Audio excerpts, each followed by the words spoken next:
Just recently I received a letter, a question from somebody who has been plagued by a lack of success in their life.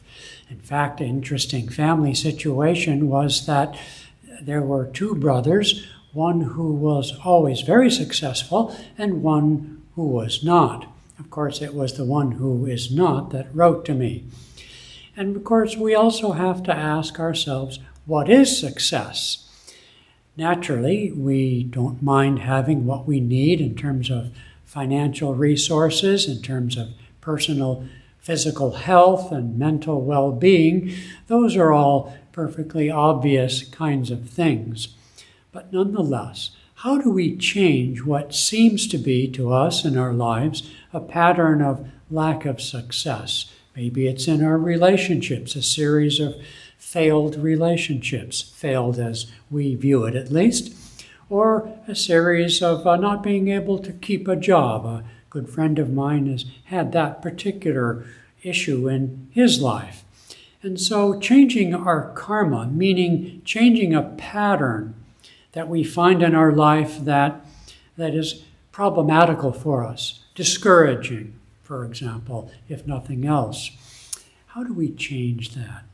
Well, not necessarily easily. You know, in the yoga teachings, the law of karma rules, and we don't or cannot see the pattern of past events in perhaps past lives that have given rise to a particular pattern of failure in some department of our life. And so the laws of success are well shared. Paramahansa Yogananda has, for example, a pamphlet on the laws of success, and my simple broadcast here cannot go into all of those kinds of things. But there's a bumper sticker I once had on my car I want to share with you. Magnetism. Magnetism is the law.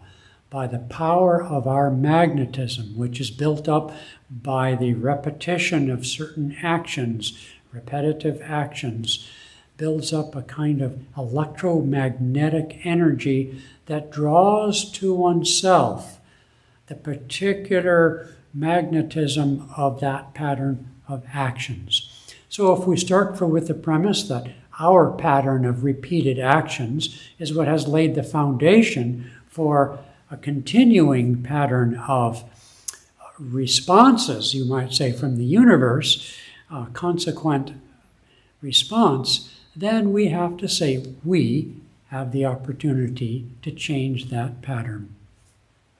Added unto you, Jesus Christ said, are all these things if first we seek the kingdom of heaven. Insofar as I'm representing and trying to live my life as a devotee of the Lord, then one has to say, I have to say at least, seek ye first. Which is to say, make the realization of truth through the power of your devotion, through the power of your daily practices of prayer, meditation, service to others, and so on, the realization and practice of the core virtues of humanity. Let that be the most important thing in your life. When, therefore, you set your sights on that which is true and truest, then all these things added to you will come to you as you need. You know, living a life of faith that if we align the molecules of our thoughts, our feelings, and our actions with truth, with the highest truth, with the truth that embraces the realities of others, not just the desires of our own, then added unto us will be the success, the resources that we need to live our lives. So let prayer and meditation, selfless service, considering the needs of others, be your priority in life. Then, whatever you do, do with attention, do with concentration and focus, do to whatever degree of excellence you can bring to bear on the subject matter, and in all cases, keep a positive, upbeat attitude that if you align yourself with God, you will be protected, you will be guided, and added unto you will be all things.